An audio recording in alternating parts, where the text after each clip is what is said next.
नमस्कार, मैं हूं आपके साथ अपूर्वा और आप देख रहे हैं इंडिया न्यूज मध्य प्रदेश छत्तीसगढ़। आज हम अपने खास प्रोग्राम बड़ी बहस में बात करेंगे मिस्टर इंडिया की। जी हां, छत्तीसगढ़ की राजधानी रायपुर और न्यायधानी यानी बिलासपुर में बढ़ती आपराधिक घटनाओं ने छत्तीसगढ़ को अपराधगढ़ में परिवर्तित कर दिया है। और वहीं छत्तीसगढ़ के गृह मंत्री ताम्रध्वज साहू को मिस्टर इंडिया की अचानक गायब हो जाने वाली घड़ी मिल गई है, जिसे पहनकर वो हर समय गायब रहते हैं और ऐसे में अपराधियों का बोलबाला रहता है। ये कहना छत्तीसगढ़ के नेता प्रतिपक्ष धर्मलाल कौशिक का है, जिन्होंने छत्तीसगढ़ में बढ़ती आपराधिक घटनाएं, चाहे वो लूट हो, हत्या हो, डकैती हो या फिर चोरी, ऐसे में छत्तीसगढ़ पूरी तरह से असुरक्षित नजर आ रहा है।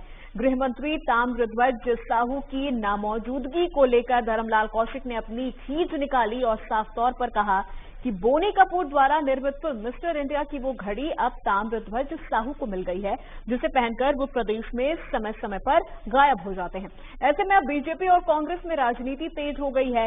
एक तरफ बीजेपी का आरोप है कि प्रदेश में अपराध बढ़ रहा है, तो वहीं कांग्रेस बीजेपी के 15 वर्षीय कार्यकाल में हुए अपराधों को लेकर अपना बचाव करती नजर आ रही है। इन्हीं तमाम मुद्दों पर हम आज चर्चा करने वाले हैं। हमारे साथ हमारे गेस्ट भी जुड़ेंगे, लेकिन उससे पहले आइए आपको सुनवाते हैं कि नेता प्रतिपक्ष धर्मलाल कौशिक ने आखिर क्या कुछ कहा, जिस तरह कांग्रेस की तरफ से भी कड़ा पलटवार किया गया।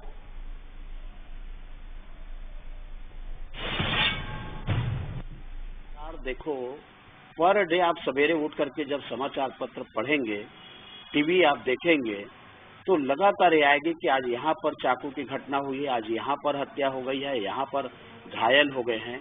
आखिर ये कब तक के चलेगा? ये प्रदेश की राजधानी है। प्रदेश की राजधानी सुरक्षित नहीं होगा तो लोग कहाँ पर सुरक्षित होंगे? और आए दिन जो घटना में लगातार वृद्धि हो रही है, लेकिन हमारे गृह मंत्री जी मौन साधे हुए बैठे हैं और मौन साधे बैठने से काम नहीं चलेगा। नियंत्रण के यदि बाहर हो जाए तो बाकी बचेगा कुछ नहीं। इसलिए मुझे लगता है कि इस पर सख्ती से निपटने की आवश्यकता है और उनके मन में भय पैदा हो कि जिससे क्राइम कम हो। लेकिन जब हरकत में पुलिस आएगी तब, और पुलिस के जो मंत्री हैं वो जब उनके मन में नियंत्रण करने की इच्छा शक्ति होगी, तब मुझे लगता है कि उनकी इच्छा शक्ति खत्म हो गई है। छत्तीसगढ़ अब अपराधगढ़ बन गया है। पूरे छत्तीसगढ़ में 3.5 वर्षों में 5,157 बलात्कार हो गए। रायपुर की बात करूं तो थोड़े दिन पहले तक रायपुर शहर की जनता कहती थी कि रायपुर अब चाकूपुर हो गया है। वर्षों से लोग कहने लग गए हैं कि ये तो कट्टापुर, पिस्तौलपुर हो गया है। अब रायपुर में मात्र 15,000 में लोगों की जान का सौदा हो रहा है। वो कट्टे खरीदे जा रहे हैं मौधापारा में। एक जिसके पास से कट्टा बरामद हुआ, उसने बयान दिया है कि मौधापारा से 15,000 में खरीदा और गोली कमर में लटका के घूम रहे हैं। कहीं कोई जांच नहीं, पड़ताल नहीं। गृह मंत्री का तो ये हाल है कि इतने वर्षों में कभी सुना नहीं कि पुलिस अधिकारियों की बैठक लेते हैं। क्या गृह मंत्री ताम्रध्वज साहू रबर स्टैंप हो गए हैं? उनकी क्या चल नहीं रही है? या फिर अपराधियों के हाथ में छत्तीसगढ़ प्रदेश की जनता को छोड़कर और वो आराम फरमा रहे हैं? 15 साल तक छत्तीसगढ़ में लचर कानून व्यवस्था था। अपराधी अपराध करने के बाद राज्य से बाहर चले जाते थे और पीड़िता के खिलाफ एफआईआर दर्ज हो जाता था। मुख्यमंत्री भूपेश बघेल जी की सरकार बनने के बाद छत्तीसगढ़ में कानून मजबूती के साथ काम कर रहा है। अपराधी सलाखों के पीछे भेजे जा रहे हैं और पीड़ित पक्ष को न्याय मिल रहा है, जिससे भारतीय जनता पार्टी के पेट में दर्द हो रहा है। नेता प्रतिपक्ष धर्मलाल कौशिक जी को अपने 15 साल के कार्यकाल को याद करना चाहिए, जिस दौरान पीड़ितों को एफआईआर दर्ज कराने के लिए भटकना पड़ता था। अब ये बयान लगातार बीजेपी की ओर से आ रहा है कि छत्तीसगढ़ अब अपराधगढ़ बन गया है। यहाँ पर 15,000 रुपए में कट्टे मिल रहे हैं और किसी भी तरह की कोई जांच नहीं हो रही है। लेकिन यहाँ पर सबसे बड़ा सवाल और जो उठाया जा रहा है वो गृह मंत्री ताम्रध्वज साहू पर उठाया जा रहा है कि आखिर इस स्थिति के बीच भी वो कहाँ है, वो किस तरह से एक्शन ले रहे हैं और छत्तीसगढ़ को अपराध मुक्त बनाने के लिए वो क्या कुछ कर रहे हैं। इसी तमाम मुद्दे पर हमारे साथ हमारे गेस्ट भी जुड़ेंगे बड़ी बहस में और उनसे हम जानेंगे कि किस तरह से छत्तीसगढ़ में चाहे वो कांग्रेस हो वो किस तरह से काम कर रही है या विपक्ष के तौर पर बीजेपी अपनी कितनी भूमिका अदा कर रही है।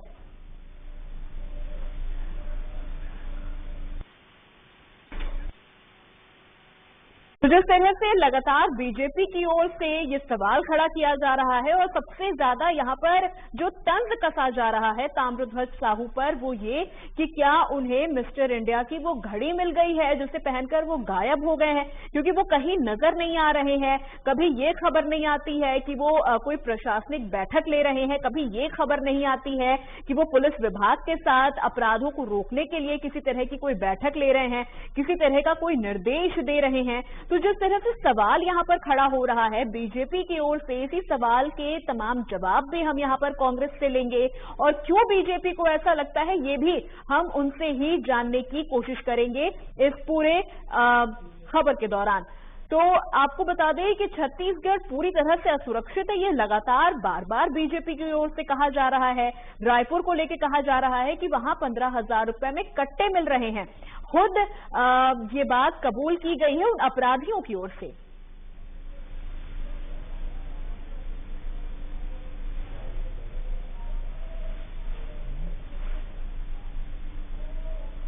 तो चलिए हमारे साथ हमारे गेस्ट भी जुड़ गए हैं। सबसे पहले उनका मैं परिचय करवा दूं आपसे। नितिन बंसाली जो कि कांग्रेस प्रवक्ता हैं और वरिष्ठ पत्रकार के तौर पर हमारे साथ जुड़ रहे हैं के शर्मा। बहुत बहुत स्वागत है सर आप सभी का।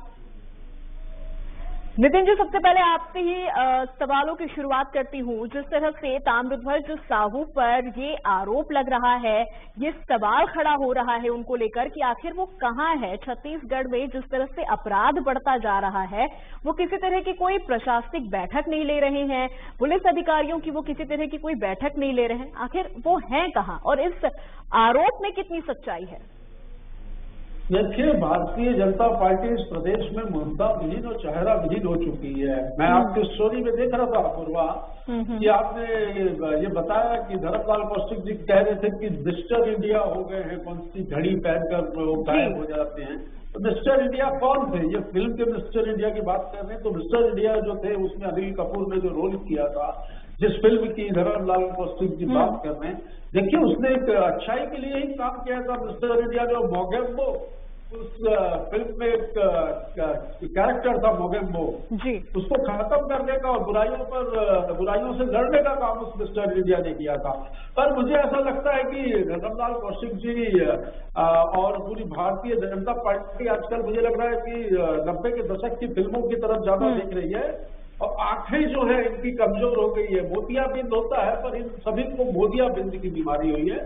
तो मैं सलाह दूंगा उन्हें और उनके साथियों को कि वो किसी अच्छे नेत्र चिकित्सक को अपनी आंखों को दिखवाएं कि ताम्रध्वज साहू जी दिख रहे हैं कि नहीं दिख रहे हैं। जी बिल्कुल, गृह मंत्री जी एक्टिव है, रेगुलर मीटिंग्स भी चल रही है, लगातार वो मॉनिटरिंग भी कर रहे हैं। और 15 वर्षों का भारतीय जनता पार्टी का इतिहास उठाकर देख लीजिए अपूर्वा की किस तरीके की इस प्रदेश के हालात थे।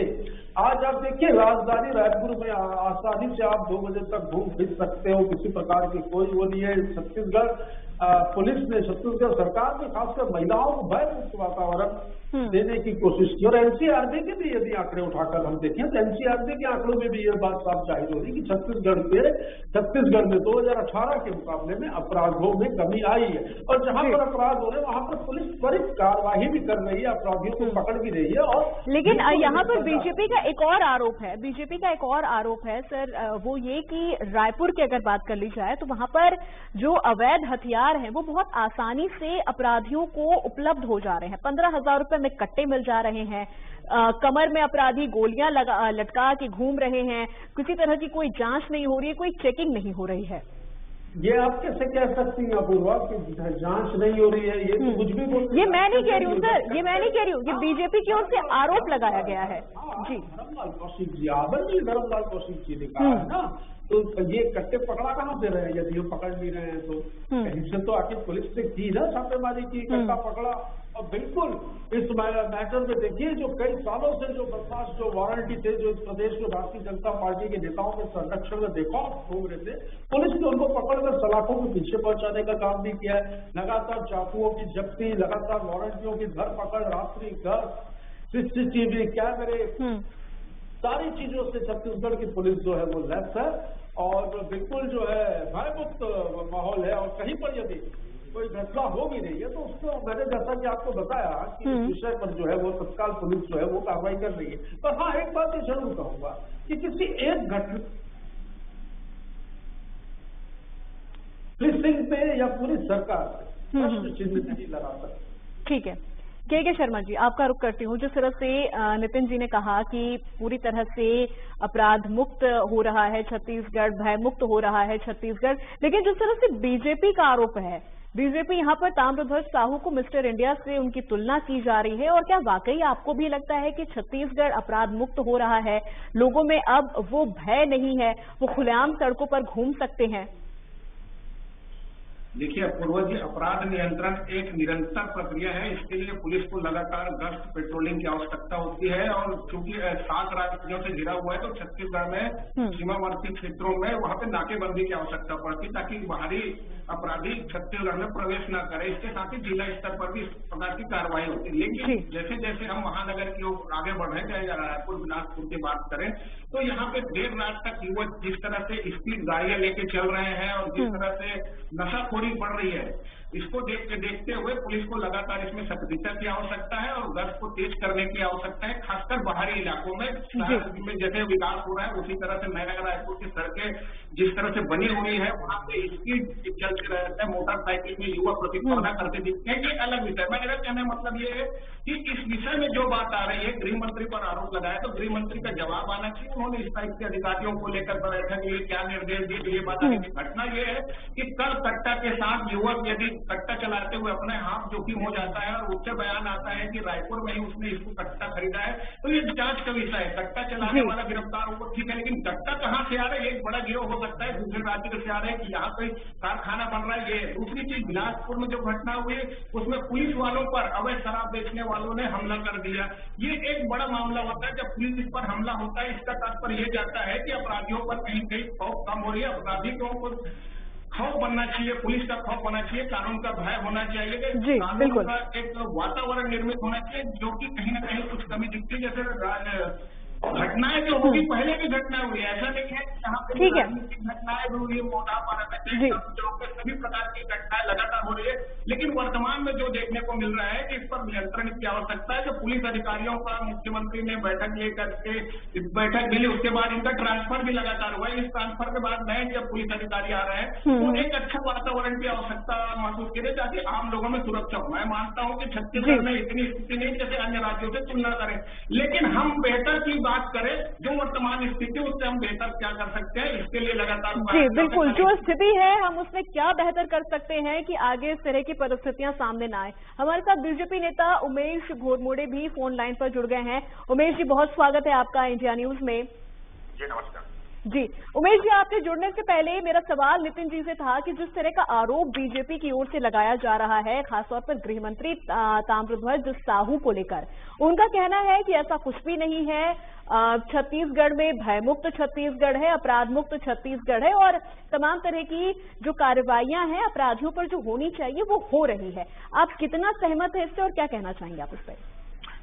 देखिए, नितिन जी और कांग्रेस के नेता लगातार तमाम तरह के दावे करते रहते हैं और करना भी चाहिए, लेकिन आंख मूंद करके कान बंद करके अगर दावे आप करेंगे तो छत्तीसगढ़ प्रदेश की जनता बड़ी समझदार है साहब, और लगातार पूरे प्रदेश भर से जो अपराध की घटनाएं निकल करके आ रही है, आज पूरे प्रदेश के अंदर में जो वातावरण निर्मित हो गया है वो एक भय का वातावरण निर्मित हो चुका है और छत्तीसगढ़ प्रदेश की जनता आज अपने आप को असुरक्षित महसूस कर रही है। छत्तीसगढ़ के कोने कोने से अपराध के नाना प्रकार के अपराध, लोग खुलेआम हथियार लेकर के घूम रहे हैं। अपराध हथियार का गढ़ आज छत्तीसगढ़ बन गया है। छत्तीसगढ़ को अपराध का गढ़ बना दिया गया है।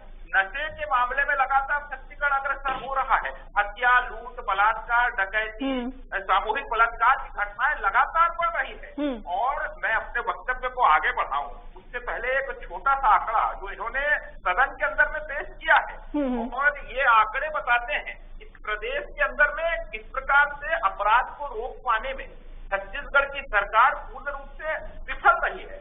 और बीते 42 महीने, अगर 19 से लेकर के अभी 2022 तक की अगर मैं बात करूं, तो इस प्रदेश के अंदर में 5,153 ठीक है उमेश जी, आपने यहाँ पर आंकड़ों की बात की और एक अंतिम आंकड़ा, मैं अंतिम ही आंकड़ा दे रहा हूँ, और हत्या और उसके अलावा तो चोरी डकैती अपहरण के कई आंकड़े हैं, आपके डिबेट का समय कम पड़ जाएगा। और 2,950 हत्या की घटना इन 3 वर्षों के अंदर में हो गई है, ये इन्होंने विधानसभा के अंदर में आंकड़ा दिया है। ठीक है, ये बात करते हैं कि नियंत्रण किया जा रहा है। ठीक है उमेश जी, आपने यहाँ पर आंकड़ों की बात की। आपसे जुड़ने से पहले नितिन जी भी यहाँ पर एनसीआरबी की रिपोर्ट की बात कर रहे थे और वो कुछ यहाँ पर कहना भी चाह रहे हैं, जवाब देना चाह रहे हैं आपके सवालों का। नितिन जी, ये छत्तीसगढ़ जो है वर्ष 2018 में नेशनल क्राइम रिकॉर्ड ब्यूरो के आंकड़ों के अनुसार अपराध के मामले में, महिला सुरक्षा के मामले में पूरे देश में दूसरे नंबर पर आता था। पूर्वा किस मुंह से ये बातें कर रहे हैं? एनसीआरबी की अभी रिपोर्ट आई है कि छत्तीसगढ़ में 2018 की तुलना में अपराधों की कमी आई है, तो ये रिपोर्ट की बात कर रहे हैं। इनके पास मैंने कहा मुद्दा नहीं है। और जिस नशे की, नितिन जी आप 2018 की बात कर रहे हैं, उमेश जी 2020 की बात कर रहे हैं। मैं बता देता हूँ, 2020 ठीक है उमेश जी की बात कर रहा हूँ। अरे भाई मैं 20 आप पुरानी बात कर रहा हूँ, मैं 20 का आंकड़ा दे देता हूँ। बलात्कार में देश में 6वें नंबर पर है छत्तीसगढ़। चोरी के मामले में नितिन जी एक बार आप उमेश जी को भी सुन लें, उनके आंकड़े सुन लें, शायद आपकी कंफ्यूजन दूर हो जाएंगी। नितिन जी आप एक बार उनके आंकड़े सुन लें, शायद आपकी कंफ्यूजन दूर हो जाएंगी। एक बार आप उनके आंकड़े सुन लें। जी उमेश जी। देखिए नितिन जी 18 के आंकड़े बता रहे हैं, मैं 20 के आंकड़े नेशनल क्राइम ब्यूरो का ही आंकड़ा दे देता हूँ जिस आंकड़े की वो बात कर रहे हैं। बलात्कार के मामले में देश भर में छत्तीसगढ़ 6वें नंबर पर है। ये अपने आप में हम सभी को शर्मसार करने वाला है। अपहरण के मामले में 7वें नंबर पर है। फिरौती और अपहरण के मामले में 4थे नंबर पर है। नितिन जी आप उनकी बात कंप्लीट करने दें, मैं आपके पास आऊंगी। आप अपनी बात नितिन जी। उनके पीएओपी गुप्ता शारीरिक, अरे भैया आप छत्तीसगढ़ प्रदेश के आंकड़ों से क्यों इतना भाग रहे हैं? सरकार में आप हैं, आपके गृह मंत्री गायब है, गृह मंत्री जी भाग चुके हैं। इन अपराध पर नियंत्रण करने की जिम्मेदारी आपकी है। नितिन जी उन्हें बोल लेने दीजिए, मैं आऊंगी आपके पास, आपसे भी मैं सवाल करूंगी। ठीक है उमेश जी आप अपनी बात तुरंत कंप्लीट करें, फिर मैं नितिन जी का जवाब लेती हूँ। इनके साथ दिक्कत यही है दरअसल, जब प्रदेश की जनता इनके पास जाती है, गुहार लगाती है, तमाम घटनाओं को लेकर के जाती है, तो ये सुनना नहीं चाहती। डिबेट के अंदर में 2018 और 20 के आंकड़े के बीच में जब इनकी पोल खुल जाती है तो ये सुनना नहीं चाहती। ठीक है, मेरा तो निवेदन है, इस छत्तीसगढ़ को आपने अपराध का गढ़ बना दिया है। ठीक है नितिन जी, उमेश जी साहब, हम सबको मिल करके इससे कैसे आगे बढ़े, इस पर हमको सकारात्मक विचार करने की आवश्यकता है। आपके गृह मंत्री की आज गायब है, लापता है, गृह मंत्री की नजर नहीं आती, घटनाएं हो गई। अभी आदरणीय के भैया लगातार राजधानी रायपुर की घटना का जिक्र कर रहे थे, उस विषय पर अब ठीक है नितिन जी, उमेश जी मैं आप दोनों के पास आऊंगी। मैं यहाँ पर आप दोनों के सवाल के साथ के शर्मा जी का रुख करती हूँ। नितिन जी अरे भैया 2020 का आंकड़ा रख दिया तो मिर्ची लग गई आपको। सत्य को स्वीकारने और इसको सुधार करने का प्रयास करें। ठीक है के शर्मा जी। शांति का टापू हुआ करता था, आपने नितिन जी कहीं पर कोई बात है, 1 या 2 मामलों को लेकर पूरी पुलिसिंग पर या पूरी कानून व्यवस्था पर प्रश्न चिन्ह। अरे हम तो पूछ रहे हैं गृह मंत्री कहाँ है, आप बताइए ना। गृह मंत्री बोलिए कब मिल रहा है? चलिए अभी चलिए। अरे छत्तीसगढ़ की जनता उनको नितिन जी उनसे मिलना नहीं है, उनसे किसी को मिलना नहीं है, उन्हें लोगों से मिलना है। नितिन जी गृह मंत्री से किसी को नहीं मिलना है, जबकि उन्हें यहाँ पर पुलिस अधिकारियों से मिलने की जरूरत है। ठीक है नितिन जी, उमेश जी मैं आप दोनों के पास आऊंगी। मैं यहाँ पर एक कमेंट के शर्मा जी से भी लेना चाहूंगी। के शर्मा जी जिस तरह से नितिन जी 2018 के आंकड़े गिनवा रहे हैं, उमेश जी 2020 के आंकड़ों की बात कर रहे हैं, आपने दोनों के जवाबों को सुना, क्या कंक्लूजन आपको निकल के सामने आ रहा है?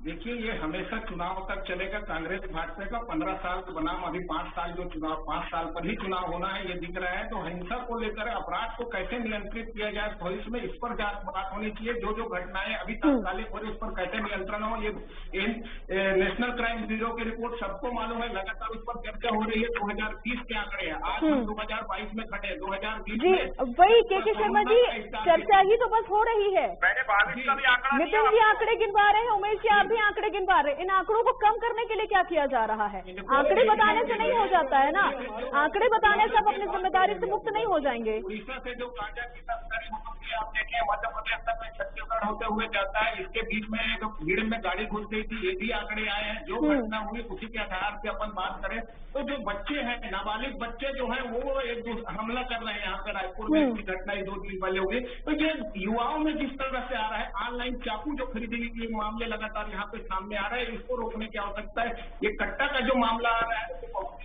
ये विचारणीय विषय है कि इस प्रकार से कट्टा रायपुर में उपलब्ध हो और लोग खुलेआम कार में कट्टा लेकर चले, ये भी इस पर रोकने की आवश्यकता है। तो लगातार इस पर गश्त की आवश्यकता है और पुलिस जो है मतलब कानून व्यवस्था के साथ साथ अपराध नियंत्रण के लिए भी अपना भरपूर समय दे। जो एसपी तय है उनकी जिम्मेदारी तय हो, गृह मंत्री को चाहिए जिस तरह से उस पर उंगली उठ रही है तो पुलिस अधिकारियों को सख्त निर्देश दे। इस प्रकार से होता है तो एक जवाबदारी तय हो, चाहे टीआई लेवल पर हो चाहे एसपी लेवल पर हो, उन पर बिल्कुल जवाबदारी तय हो। नितिन जी, आपने भी के शर्मा जी को भी सुना, जवाबदारी तय हो। जब इतने सवाल यहाँ पर ताम्रध्वज साहू से पूछे जा रहे हैं, इतने आरोप उन पर लग रहे हैं, इतनी उंगलियां उठ रही हैं, तो कहाँ है वो तो यहीं पर है। फिर आप पूछिए कहाँ पर? सर यहीं पे है, ये जवाब नहीं होता।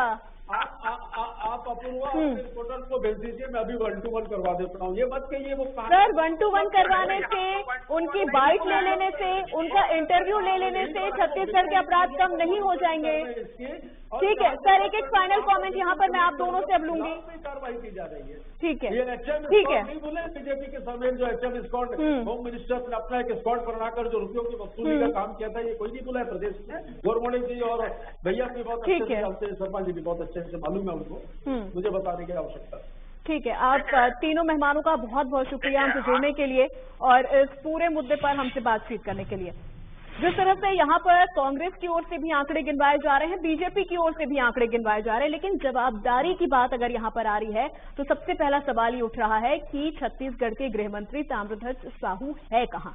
है ये तो बात की बात होगी, लेकिन अब यहाँ पर जिस तरह से सवाल गृह मंत्री पर उठ रहा है, अब देखने वाली बात ये होगी कि आखिर वो इन सवालों का जवाब देने के लिए या छत्तीसगढ़ में बढ़ रहे अपराधों को कम करने के लिए क्या कुछ करते हैं। फिलहाल मेरे साथ इस बुलेटिन में बस इतना ही। देश प्रदेश की तमाम खबरों के लिए देखते रहिए इंडिया न्यूज।